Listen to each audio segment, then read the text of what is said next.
Cette petite pâtisserie située dans le bas de la rivière à Saint-Denis, dont la réputation n'est plus à faire depuis sa création en 2012, risque bientôt de fermer ses portes. Pourtant, les talents de Mamie, la propriétaire, ont été plusieurs fois récompensés. Les gourmandises sucrées et salées et ses propositions végétariennes à base de produits locaux depuis une dizaine d'années étaient devenues une escale dégustative pour les becs sucrés notamment. Le départ de son associé pour cause de maladie et la crise sanitaire ont fragilisé la petite entreprise. On a eu un démarrage en fanfare et puis on a eu une grosse crise de croissance, d'autant plus que mon associé est tombé malade, on va dire.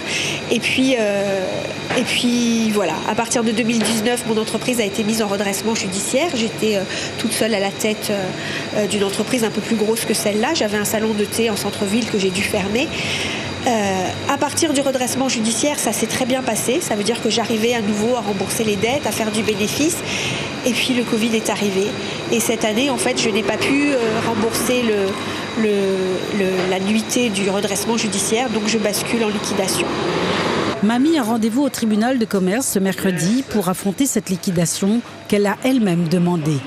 Soutenue par son entourage commercial, elle a trouvé l'énergie nécessaire pour défendre son outil de travail et elle ira avec une proposition devant les juges. Comme on est placé en bas de la rivière, pas très bien placé, c'est un lieu qui n'est pas un lieu de passage. La clientèle que j'ai est une clientèle qui commande, mais c'est très aléatoire.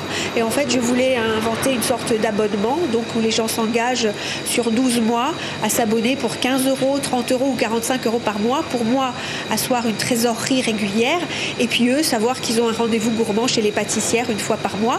Ils peuvent l'utiliser en plusieurs fois dans le mois ou le cumuler parce qu'ils savent que dans 3 mois, ils ont une grosse fête. Par exemple. Il lui faudrait 4 000 € d'abonnement mensuel pour avoir une visibilité et une stabilité. Cette idée de fidélisation fait son chemin, déjà une 50aine enregistrée et d'autres à venir. Moi qui suis gourmand, je trouve que c'est une bonne idée.